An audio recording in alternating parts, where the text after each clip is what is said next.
Chapter 3 if else elif. If else elif इन सब की ज़रूरत क्यों पड़ती है? सबसे पहले तो हम ये समझते हैं कि अब तक हमने जो भी प्रोग्राम्स करे हैं वो सीक्वेंशियली एग्जीक्यूट हो रहे थे, यानी कि एक लाइन सबसे ऊपर है तो वो सबसे पहले एग्जीक्यूट होगी, देन उसके बाद वाली कोड लाइन 2, देन 3। बेसिकली ये एक टॉप टू बॉटम अप्रोच में रन होता था, सीक्वेंशियली वन आफ्टर अनदर, इस तरीके से वो एग्जीक्यूट होता था। बट कुछ केसेस में हमें सीक्वेंशियल एग्जीक्यूशन नहीं चाहिए, क्योंकि कुछ पार्ट ऑफ कोड ऐसा होता है जो एग्जीक्यूट होना है, कुछ पार्ट होता है जो कि नहीं होना होता है पर्टिकुलर केस में। जैसे कि अगर मैं एक कंडीशन लगा देता हूँ, सपोज कर लो अगर मैं रिमोट के बटन की बात करूँ और फर्स्ट बटन मैं क्लिक कर रहा हूँ तो कोड ब्लॉक 1 रन होगा, बट अगर मैं सेकंड बटन क्लिक कर रहा हूँ तो कोड ब्लॉक 2 एग्जीक्यूट होगा, और अगर मैं थर्ड बटन क्लिक कर रहा हूँ तो कोड ब्लॉक 3 एग्जीक्यूट होगा। तो बेसिकली यहाँ पे 3 कोड ब्लॉक्स है जिनमें से कोई एक ही एग्जीक्यूट होगा, या तो कोड ब्लॉक 1 एग्जीक्यूट होगा, या तो 2, या तो 3, और बाकी रेस्ट ऑफ द प्रोग्राम उसी तरीके से एग्जीक्यूट होता रहेगा। इफ़ स्टेटमेंट क्या है? इफ़ स्टेटमेंट बेसिकली हमें उस कंडीशन को लगाने में हेल्प करता है जिस कंडीशन के बेसिस पे हम लोगों को अपने प्रोग्राम का एग्जीक्यूशन चाहिए। बेसिकली इफ़ के सामने एक कंडीशन लगा देते हैं हम लोग, अगर वो कंडीशन ट्रू है तो उस केस में वो ब्लॉक ऑफ कोड जो इफ़ के अंडर है या इफ़ की बॉडी का पार्ट है वो एग्जीक्यूट होगा। यानी कि अगर इफ़ ट्रू है तो ही वो कोड एग्जीक्यूट होगा, अगर फॉल्स है तो वो एग्जीक्यूट नहीं होगा। जैसा कि फ्लो चार्ट में हम देख सकते हैं, अगर प्रोग्राम स्टार्ट हो रहा है फर्स्ट ब्लॉक से और वो सीक्वेंशियल एग्जीक्यूट होता हुआ इफ़ कंडीशन को मीट करता है, तो अगर इफ़ की कंडीशन ट्रू है तो बॉडी ऑफ इफ़ एग्जीक्यूट होगा, और एग्जीक्यूशन के बाद रेस्ट ऑफ द प्रोग्राम वैसे ही रन होगा जैसा होना चाहिए। बट अगर इफ़ की कंडीशन फॉल्स है तो उस केस में बॉडी ऑफ इफ़ एग्जीक्यूट नहीं होगा और बाकी का कोड नॉर्मली रन होगा प्रोग्राम के एंड तक। एग्जाम्पल देखते हैं। सपोज मैं कोड लिखता हूँ a इज इक्वल्स टू 99, तो इसका ये मतलब है कि मैंने a नाम का एक वेरिएबल लिया है जिसकी वैल्यू है 99। कॉमन सी बात है। बट अगर मैं लिखता हूँ if a is less than 100 और फिर उसकी बॉडी में मैं लिख देता हूँ प्रिंट पासेस द कंडीशन, तो पासेस द कंडीशन वाली स्टेटमेंट सिर्फ तभी प्रिंट होगी जब इफ़ के आगे लगी हुई ये कंडीशन ट्रू होगी, that is a is less than 100। अगर हम इसको तोड़ के देखें तो a इज़ लेस देन 100 का मतलब बेसिकली है 99 is less than 100, because a की वैल्यू इज़ 99। तो इस केस में ये ट्रू रिटर्न करेगा। तो जो ट्रू की वैल्यू है हमारी वो इफ़ को वापस मिलेगी, और क्योंकि इफ़ को ट्रू रिटर्न हुआ है इसीलिए नेक्स्ट लाइन जो है वो एग्जीक्यूट होगा। इसके अलावा फॉल्स होने पे ये एग्जीक्यूट नहीं होगा, और ये सारी चीज़ें हम लोगों ने कोड में ज़्यादा अच्छे से डिस्क्राइब कर रखी है। ओके, जैसा कि हमने प्रेजेंटेशन में समझा कि इफ़ स्टेटमेंट किसी भी तरह की कंडीशन को लगाने के लिए यूज़ किया जाता है। एक बेसिक एग्जांपल देखते हैं कि सपोज मैं लिखता हूँ a is equals to 5, then if की कंडीशन में मैं लिखता हूँ a is smaller than 10, then मैं एक सेमी कॉलन और ऐड करता हूँ, देन एंटर। अब ध्यान से देखिए कि जैसे ही मैंने एंटर करा सेमी कॉलन के बाद मेरा कर्सर जो है वो राइट हैंड साइड पे शिफ्ट हो गया है। इसको हम इंडेंटेशन कहते हैं। राइट हैंड साइड पे मैं जो कुछ भी लिखूंगा वो सब इफ़ की बॉडी का पार्ट होगा। इफ़ की बॉडी से निकलने के लिए मुझे लेफ्ट हैंड साइड पे अपने कर्सर को शिफ्ट करना पड़ेगा बैक स्पेस यूज़ करके। तो अभी फ़िलहाल मैं जो भी लिखूंगा, suppose print a is smaller than 10, तो ये जो स्टेटमेंट है ये इफ़ की बॉडी के अंदर है। सो अगर इफ़ की कंडीशन ट्रू होती है तो ही ये स्टेटमेंट एग्जीक्यूट होगी, अदरवाइज ये स्टेटमेंट एग्जीक्यूट नहीं होगी। Let's run it. मैं इसको नेमिंग करता हूँ इफ़ 1, एंटर। क्योंकि ये स्टेटमेंट ट्रू है, a की वैल्यू 5 है एंड या a इज स्मॉलर देन 10, तो ये जो स्टेटमेंट है ये एग्जीक्यूट हुई है। बट सपोज अगर मैं यहाँ पर लिख देता हूँ a is equals to 15 and then मैं रन करता हूँ, तो उस केस में मुझे कोई आउटपुट नहीं मिलेगा, क्योंकि ये स्टेटमेंट जो है वो फॉल्स है। बट समझने के लिए काम करते हैं, हम यहाँ पे एक और स्टेटमेंट लिख देते हैं, प्रिंट इनसाइड इफ, और यहाँ लेफ्ट में मैं लिखता हूँ print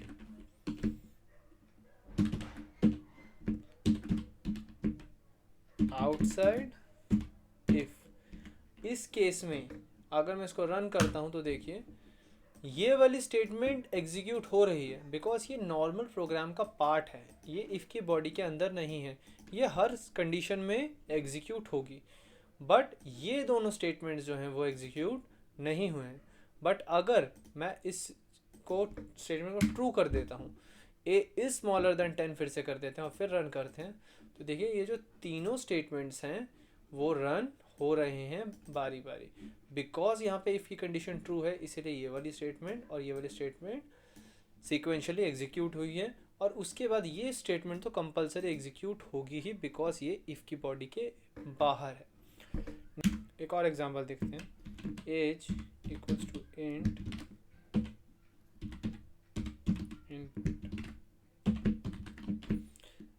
enter your age, then मैं इफ़ यूज़ करके कंडीशन लगा देता हूँ, age is greater than 18 colon, right hand cursor जो है वो राइट हैंड साइड पे शिफ्ट हो गया है, print you are eligible to vote. Now let's run our program. If 2, so अगर मैं एज अपनी उससे ज़्यादा लिखता हूँ 18 से, it will print you are eligible to vote, जैसा कि इफ स्टेटमेंट के अंदर है। क्योंकि इफ स्टेटमेंट की जो कंडीशन है वो ट्रू है, इसलिए प्रिंट की बॉडी जो है एग्जीक्यूट हुई है। बट अगर मैं इसको रन करता हूँ और जो एज है वो 18 से कम डालता हूँ एंटर, तो मुझे किसी भी तरह का आउटपुट नहीं मिल रहा है। मैं ये चाहूँगा कि अगर 18 से ज़्यादा है एज तो ये लिखे you are eligible to vote, but अगर बिलो 18 है एज तो वो एटलीस्ट इतना तो लिखे कि यू आर नॉट एलिजिबल। अगर मैं इस केस में यहाँ पे ये लिख देता हूँ, अगर मैं इस केस में यहाँ पे लिख देता हूँ print you are not eligible, और फिर मैं इसको रन करता हूँ, इसमें दो केसेस बन सकते हैं। या तो मैं एज बिलो 18 रखता हूँ, इस केस में ये बिल्कुल परफेक्टली वर्क कर रहा है। बट अगर मैं एज मोर देन 18 करता हूँ तो उस केस में ये दोनों ही स्टेटमेंट्स प्रिंट कर दे रहा है, बिकॉज ये वाला स्टेटमेंट तो कंपलसरी है, एग्जीक्यूट होगा ही, बिकॉज इट्स आउटसाइड इफ़। इस स्टेटमेंट के एग्जीक्यूशन के लिए कोई कंडीशन नहीं है, ये स्टेटमेंट एग्जीक्यूट होगा ही। बट मैं क्या चाहता हूँ कि ये स्टेटमेंट सिर्फ तब एग्जीक्यूट हो जब इफ़ की जो कंडीशन है वो फॉल्स हो। सो उसके लिए हम लोग नेक्स्ट प्रेजेंटेशन से एल्स को समझेंगे। तो जैसा हमने डिस्कस करा कि ऐसी बहुत सिचुएशंस आती है जब हम चाहते हैं कि एक ऐसी स्टेटमेंट हो जो सिर्फ तब एग्जीक्यूट हो जब इफ़ फॉल्स हो, तो उसके लिए हम लोग एल्स यूज़ करते हैं। प्रोग्राम स्टार्ट होता है, फ्लो ऑफ कंट्रोल जब इफ़ कंडीशन को इनकाउंटर करेगा, तो अगर इफ़ की कंडीशन ट्रू है तो इफ़ की बॉडी एग्जीक्यूट होगी, एंड देन वो आगे पे चली जाएगी, नेक्स्ट कोड पे चली जाएगी, मतलब जो भी नेक्स्ट स्टेटमेंट उसके होंगे वो एग्जीक्यूट होगी टिल दी एंड। बट अगर वो फॉल्स हुई, उस केस में एल्स की बॉडी एग्जीक्यूट होगी, और एल्स की बॉडी एग्जीक्यूट होने के बाद वो फिर नेक्स्ट कोड जो भी होगा वो एग्जीक्यूट होके प्रोग्राम ख़त्म तक नॉर्मल चलेगा। तो इसमें आप देख सकते हैं कि या तो इफ़ की बॉडी एग्जीक्यूट होगी या तो एल्स की बॉडी एग्जीक्यूट होगी।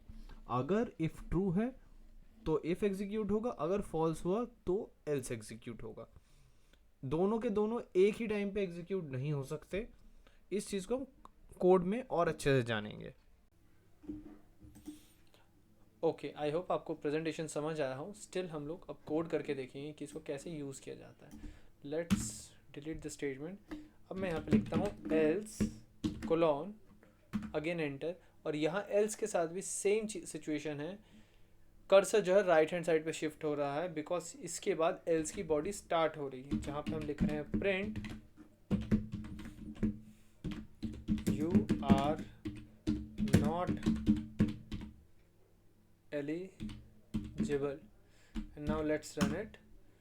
अगर मैं यहाँ पे एज जो है वो बिलो 18 लिखता हूँ और एंटर करता हूँ तो क्या हो रहा है, ये वाली स्टेटमेंट जो है इफ़ की ये फॉल्स हो रही है, जिसकी वजह से एल्स एग्जीक्यूट हो रहा है।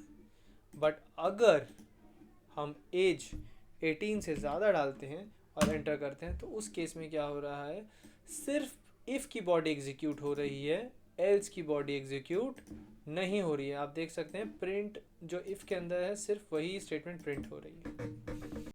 इफ़ और एल्स यूज़ करके हम उन क्वेश्चंस का आंसर कर सकते हैं जिन क्वेश्चंस का आंसर येस और नो में हो। बट ऐसे कई क्वेश्चंस होते हैं जिनका आंसर येस और नो में ना हो।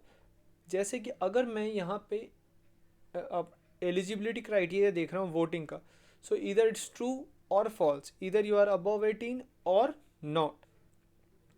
बट तब क्या, जब मैं ऐसा प्रोग्राम बनाना चाहूँगा कि वो प्रोग्राम एक स्टूडेंट के मार्क्स को एक्सेप्ट करे और उसके अकॉर्डिंग उसका ग्रेड बताए।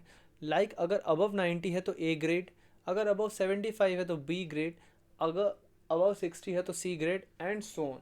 इस सिचुएशन में हम लोग इफ़ और एल्स यूज़ नहीं कर सकते, सिर्फ we have to understand the statement elif जो कि बना है एल्स और इफ़ से। ठीक है, सो एलिफ स्टेटमेंट को हम अपने नेक्स्ट प्रेजेंटेशन में आपको समझाते हैं। इफ और एल्स से हमारी एक प्रॉब्लम तो सॉल्व हो गई, बट तब क्या जब हमारे क्वेश्चन का आंसर येस और नो में ख़त्म नहीं होता। दैट मीन्स इसमें वेरिएबल आंसर्स हो सकते हैं, लाइक मे बी 4 ऑप्शंस में से कोई एक ठीक हो सकता है या मार्क्स की ग्रेडिंग हो सकती है, एनीथिंग। तो उस केस में हम लोग एलिफ स्टेटमेंट यूज़ करते हैं।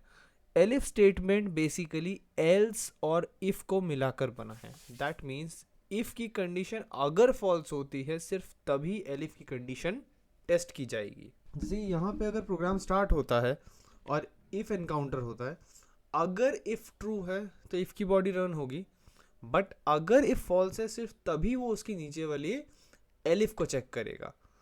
अगर वो ट्रू है तो उसकी बॉडी एग्जीक्यूट होगी, अगर वो भी फॉल्स है देन वो नेक्स्ट एलिफ को चेक करेगा। अगर वो ट्रू है तो वो रन होगा, अगर वो भी फॉल्स है देन एल्स एग्जीक्यूट होगा। एल्स लगाना कंपलसरी नहीं है, बट ये चीज़ आप देखो कि ये सारे के सारे, चाहे इनमें से कोई भी ब्लॉक ऑफ कोड एग्जीक्यूट हुआ हो, वो एंड में जाके नेक्स्ट स्टेटमेंट्स में मीट कर जाएगा। और ये भी समझने वाली बात है कि फ्लो ऑफ कंट्रोल इनमें से किसी एक ही पाथ को चूज़ कर सकता है। पॉसिबल नहीं है कि फ्लो ऑफ कंट्रोल इनमें से कोई 2 पाथ चूज़ कर सके। बेसिकली अगर मैं नंबरिंग कर रहा हूँ 2.1, 2.2, 2.3 और 2.4, तो इनमें से कोई एक ही ब्लॉक ऑफ कोड है जो कि एग्जीक्यूट हो सकता है। ओके, आई होप आपको प्रेजेंटेशन समझ आई होगी। अब इसको हम लोग कोड करके देखते हैं। सपोज मैं एक वेरिएबल लेता हूँ m equals to int input enter your marks. अब इस केस में मैं इफ़ कंडीशन के आगे m को कंपेयर करूँगा। If m is greater than 90 colon, दोबारा से इंडेंटेशन स्टार्ट हो गई है। इफ़ की बॉडी में हम लिखेंगे प्रिंट ग्रेड a। अब इसके बाद हम एल्स यूज़ ना करके एलिफ यूज़ करेंगे बिकॉज हमें इसमें भी एक कंडीशन लिखनी है, that is if m is greater than 75 print grade b।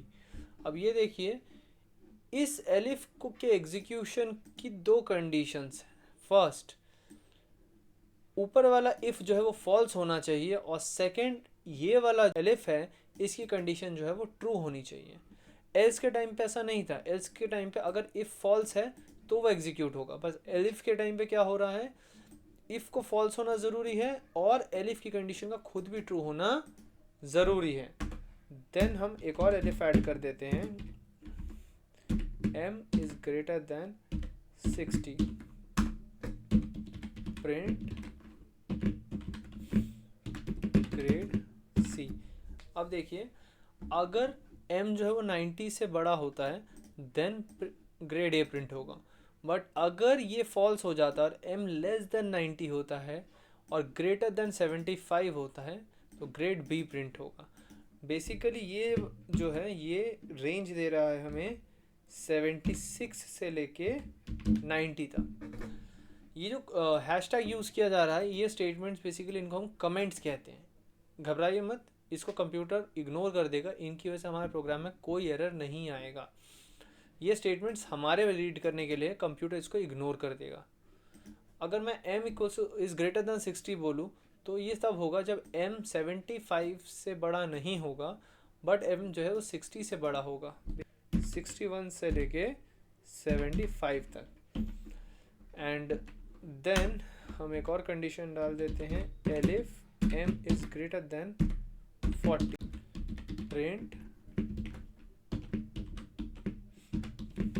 Grade d, और फिर एल्स लिख देते हैं कि अगर ये सारी ही कंडीशंस फॉल्स हो जाती हैं तो उस केस में लिखा आएगा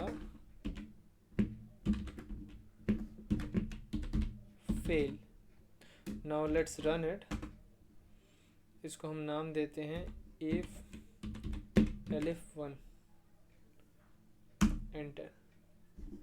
सो अगर मैं मार्क्स लिखता हूँ 73 तो उस केस में ये जो फर्स्ट वाला इफ है ये फॉल्स होगा because it's not greater than 90। Then second वाला जो एलिफ है ये भी फॉल्स हो जाएगा because it's not greater than 75, but जो थर्ड वाला इफ है वो ट्रू होगा because it is greater than 60। So let's enter.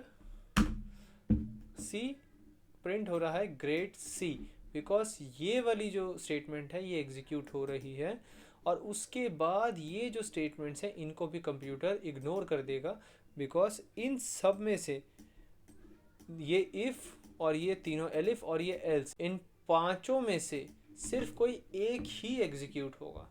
I hope आपको इफ़ एलिफ का एग्जांपल समझ आया हो। इनमें और भी बहुत सारे एग्जांपल्स बनते हैं जो कि हम बाद में डिटेल कोर्स में स्टडी करेंगे। अभी के लिए इतना ही, आपसे मिलते हैं नेक्स्ट वीडियो में।